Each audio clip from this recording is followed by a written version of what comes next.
This is Shabbos Daf Zayin. We're talking about the Arba Rishuyos. There are four Rishuyos, four domains in Shabbos. There is a Sarabim, a public domain, which is a Yachid, a private domain. There's a Karmelis, which is neither, and then there's also streets that are open on both ends.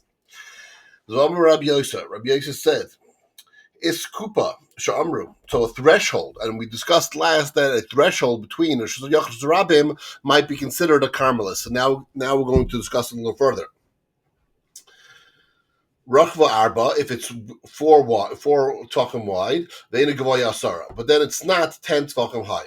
So Ein Teimar Gavoya Asara Rachva Arba. Why are you saying that it doesn't meet the requirement of 10 tefachim high and 4 wide? Because if it was that dimensions, it would be just Yachid.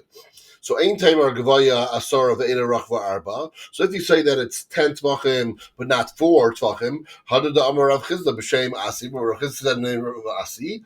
So Kana Na'ot B'shos Harabim Gavoya Asara tefachim. You stick a pole, and we had this before. We stick a pole inside Harabim, and it's obviously just a pole, so it's very thin on top. It does not have 4 tefachim on top. Mutter lekan or lekan. So it's permissible to take from one to the other one of vad shelo yachlev, as long as you don't do an exchange from or sayachlev to the rabbim. So Ella Cain Anan Kaminan. So maybe we're dealing with the situation as follows: Rachva Arba, it's wide 4 v'loy gavaya asara, but it's not 10 high. So maybe that's what's talking about, and that would be a Karmelis. So we have to understand a Karmelis, the according to Rabbanan, is any place in Rabbim where you can't travel. Like we learned yesterday that the bottom of pillars back then, like the Roman pillars, would have these great footholds, and they would be carved, and you couldn't walk on them. They would stick out of the pole, and you couldn't walk on them. You had to walk around them. That would be a Karmelis.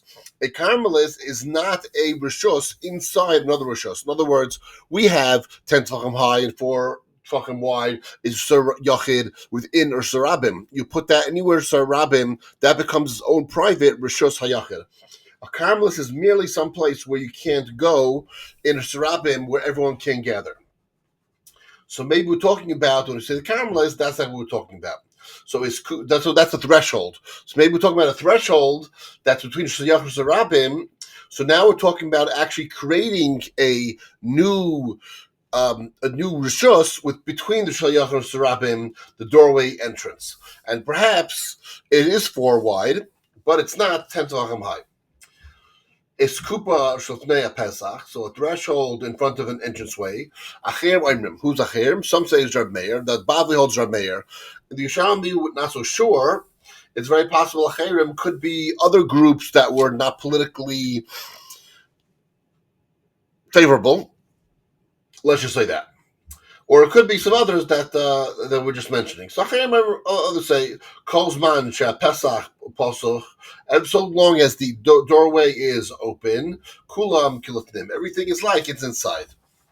No'ol, when it's closed, Kula Balachutz, everything is outside. So Ma Nan Kamai, what is this case dealing with? Im Big Mukaira, if you're dealing with a threshold that has a roof on top of it, I feel no, even when it's closed, Kula Kilifnim, everything is going to be considered inside. Right? Im Bishaina Mukaira, if it doesn't have a roof, so then I feel Pasuach, even if it's open, Kula Balachutz, everything's outside.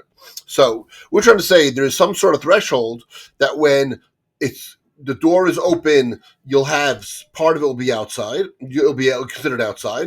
And when the door is closed, it'll be inside. But again, neither of this is Karmelis. We're trying to say, how exactly do we have a Karmelis? Now we're talking about a doorway. So we're now trying to figure out how a doorway can become a Karmelis. But literally here, the doorway can't become a Karmelis because if it's roofed, whenever the door is closed, everything is considered inside. And if the door's open, everything's considered outside. In other words, it's either Rosh Yachid or Sarabim, it's never Karmelis. So Ella Cain, Anan Kamin, this is what I was talking about. Half of it is actually roofed. And half of the doorway is not roofed. So then we have a din called Pitik or Yayired V'Soiser. That when it's roofed, then the roof then will cover everything and it will also go down. So what does that mean? That means if a part of it is roofed, so then when it's open, so then only part of it is roofed, but not enough of it. So when it's open, it will be considered like it's in the inside. When it's closed, then the roof, although it's not completely roofed, the roof will extend and will consider the whole thing like it's outside. But of course, we have an obvious question. Because if it's only partly roofed, when it's open, what should it be? Chetzi chetzi. Let's see.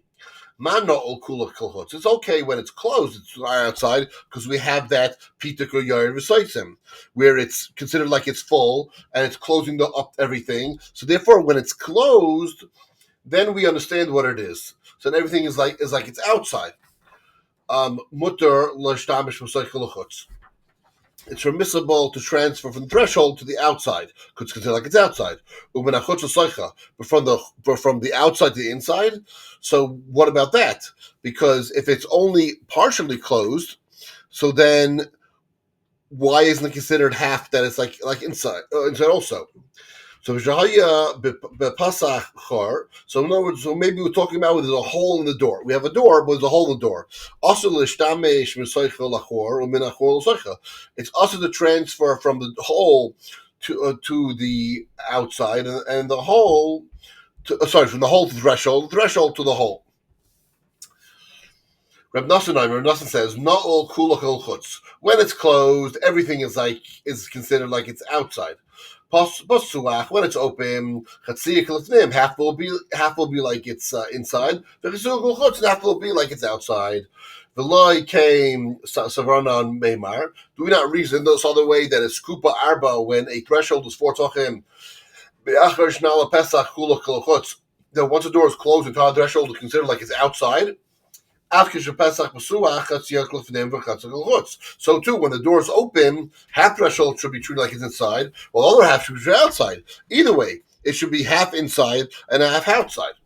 So now we're saying that really the entire threshold together combines, it's really neither, it's really a Carmelist. Because now, since you're saying you're not going to be able to measure exactly half and half, you're saying half will be inside, half will be outside, whether it's open or whether it's closed. There we go. Now you have the Carmelist. So we figured out how we have our Carmelists in a doorway and a threshold. This concludes Halacha Aleph. Now we're going on to Halacha Beis. In Yerushalmi, it's not called Mishnayos, it's called Halachas. So here is Halacha Beis. And it makes sense to term Halacha because that's what we're trying to learn now from Mishnayos, Halacha. So that's why they're called Halachas. So Halacha Beis. Now we're going to talk about not necessarily Shabbos, but we're talking about the halacha of every single day doing something before mincha time or doing something before it got dark. Lo yeshiv adam ufnei hasapar. A person may not sit before a barber. Samach lemincha, close to mincha time. Ad yispal, until he davens. Lo yikanes v'loy lemerchatz v'loy leborski. A person cannot enter a bathhouse or a tannery. Lo loichel, and he may not eat. V'loy ledin, and he can't go to judgment. Im hischilu. If one started these things, im mafsikin, he doesn't stop these things. Umafsikin l'kriyas shema, but he throws for kriyas shema. The im mafsikin l'tefillah, but he doesn't interrupt for tefillah. So when looking at the Mishnah itself, it says a person, if he starts these things, in other words, does he start them inadvertently? In other words, it's time for mincha, and he starts them anyway, or he started them before it's even time for mincha. And again, we have to know what the Zman Mincha is. Are we talking about Zman Mincha Gedola, which is a half hour after Chatzos, or we're talking about Mincha at the end of the day? Now, it's interesting.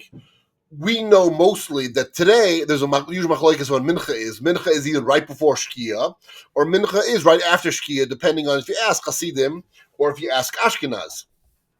However, in the Gemara's time, and actually from the Goinim and through a lot of the Rishonim, Mincha was actually Plag. Plag Mincha was the way to go.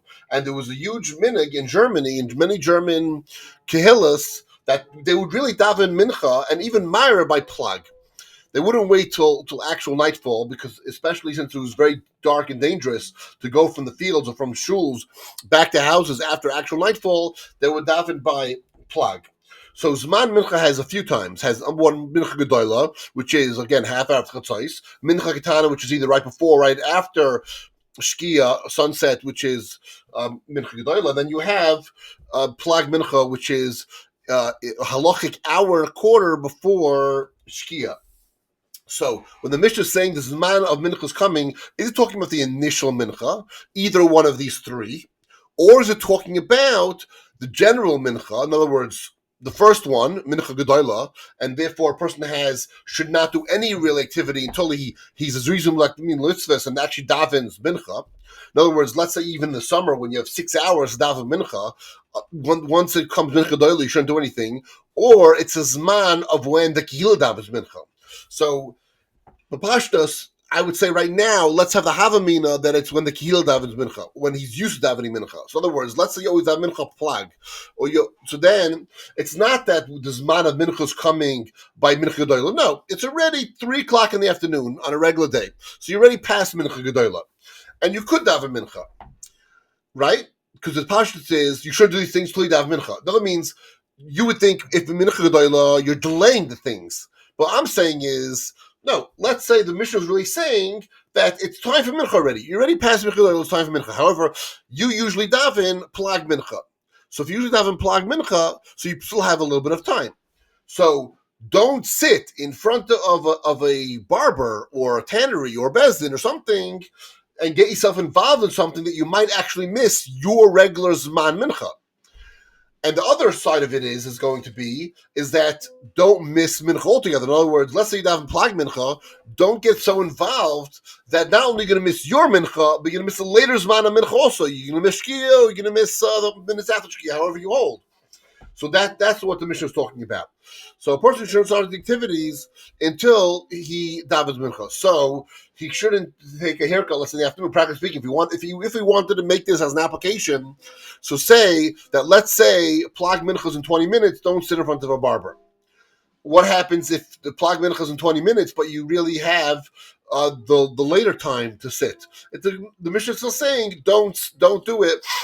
Because less can do miss mincha. So we're going to see soon that there are those who say it depends on whether you're namaretz or whether you're not namaretz, whether you're knowing when time mincha is and what time mincha is. So it is possible that you could be makel and say, one second, usually I daven plag mincha, and I know that I might not finish in 20 minutes, but I know there's a minyan still for me regla mincha, and I'm going to make that regla mincha. So that you might be able to do, but of course. There's always the shita, the havamina. We can say all this has to do with reading like mitzvahs. The first thing you should do in the afternoon before you get tired is daven mincha, so you know that you did daven mincha. Okay, we'll see what the Gemara says. We'll see how we're gonna paskin. Let's continue with the Yerushalmi. Talk to Gemara. Lo yeshev adam ufnei asapar. A person should not sit before a barber. Anon taninan. We learned in the Mishnah. Samach lemincha. It's getting close to mincha. Tan Rab Chia taught in a brayso. Samach lechashecha. It's getting close to get dark. So according to this, the way I'm learning the Gemara that it's we're talking about the Zman of Mincha, so he means the latest part of Mincha. It's close to getting dark. So whether you hold right before Shkia or the Shkia, you have to have Mincha. The point is, it's close to getting dark, so you might miss it. Of course, we're going to have another question, because Samach Sheikha is getting dark, but the Mishnah is interesting. The Mishnah didn't talk about Mincha afterwards. The Mincha ended up saying about Kriya Shema. In other words, you get so tired in something, and you do get involved in something, and it's taking so long, then you don't have to interrupt yourself for Shemon Esrei, but you do have to interrupt yourself for Shema. So is that l'chatchila or is that l'mafreya? In other words, are we saying that there's two different dinim? One is don't sit in front of them before Zman Mincha. Second thing is, if you do sit in front of Zman Mincha, you could stay there and even miss Mincha. So that havamina does not make sense. Sitting there to miss Mincha doesn't make sense. So therefore, it talks about other terudim that actually then come on the Zman of Ma'ariv. The Zman of Ma'ariv is different. Although you have all night to daven Ma'ariv we know from the Shachos Brachas that you're supposed to daven as early as possible if you can. You're not supposed to do things when Zman Ma'ariv comes. Like, for instance, Hadlakas Neiros Chanukah, searching for chametz. When things are coming dark and it's time to do certain mitzvahs, and Ma'ariv, you shouldn't start Kaveh Yesuda and other things like that. So we know that Ma'ariv is a little bit different. Okay, so we'll see how the Gemara is going to clear this.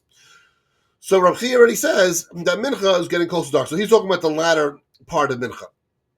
The latter time to dav mincha. Masnisan tzricha l'masneisei de Rav Chia. So we need the Mishnah. We need the Bryce of Rav Chia. Masnisan the Rav Chia tzricha l'masnisan. If Rav Chia's Bryce needs our Mishnah, why? Because ilu tana Rav Chia v'loy tana ninanan. If we taught Rav Chia but we didn't teach our Mishnah, so havina namran, you would have said loy amar elach hashecha. You're only talking about the latter part of mincha. In other words, if your regular mincha, black mincha comes, you don't have to worry about it. You can always daven later. You can start something. Don't start something to the last part of mincha. Right, so mincha light, but mincha is it's not close, therefore you could do it. So hence our mission is needed to teach us that really you shouldn't do it you should be mitzvahs and daven your mincha at the proper time. Or if we learned our Mishnah and Chiyah not taught his brisa, so Havena number we would have said Kulanu nosisa the mincha. Whenever the Mishnah says mincha, it means mincha. Means midday or early in the day. Whenever the Mishnah says dark, it means dark. It's talking about Ma'ariv. So min mad tanai mincha sarav chiyah ruba chashecha. But from that which the Mishnah says mincha and the Brisa of Chiyah says dark, hada amina afilu chasheka datnam de basra. It tells us dark. We are taught in the next mincha here. It's also mincha. So we're talking about the latter part of mincha. So in other words, a person lechatchila should try to daven mincha in his right time, and he should not try to miss his mincha. And of course, a person should not do with any of these things if he's going to miss mincha altogether. So Rabbi Chanina ben Achai de Rav Hishiyah, Rabbi Chanina, the nephew of Rav Hishiyah, says, Masnisa ba'ami aretz. Our Mishnah really he has a different way of learning it, and he says, our Mishnah is for Ami Aretz. So Ami Aretz don't know when the latter time of Mincha is, so let them daven by their regular Mincha, by Plag Mincha, by Mincha Doila, whatever, if that's when they daven, because they're not going to know about trying to keep track of davening a later Mincha. Right, so min mad tani rabchia b'chavrin, but b'chavrin, which are experts, which are people who understand this manim, so then they could, because they understand. Okay, I may miss my plag mincha, but I'm still going to have another mincha bisman that I'm going to be able to go to. And there's a third solution to this. So Rabbanan Diskrin Amrin, the Kasaria Rabbanan said, Masnisa Rabbi Yehuda. The Mishnah quotes Rabbi Yehuda. And you know that Rabbi Yehuda says that you could mincha can only be cited till plag mincha, right? Rabbi Yehuda does not allow mincha after plag mincha. So min ma de tane Rab Chia Karbanon. So which was told Rab Chia, and this Brisa follows Rabbanon, who maintain that mincha could actually be later. And the regular Mishnah was talking about those who do plag mincha. A person goes before the barber close to a time when it's yes to daven. A person will not enter and he may not enter Bethel. So when is this time? So what time is that? When he starts to cut. Vatanye, but we learned in the Brisa, Yoshev Loy Legaleach. If one sat down to get his haircut, and a person says to him, by the way, your father died, it says to him, meaning either the barber or to the customer, your father died. Harezem Mashlim Es Roishai. The barber will finish.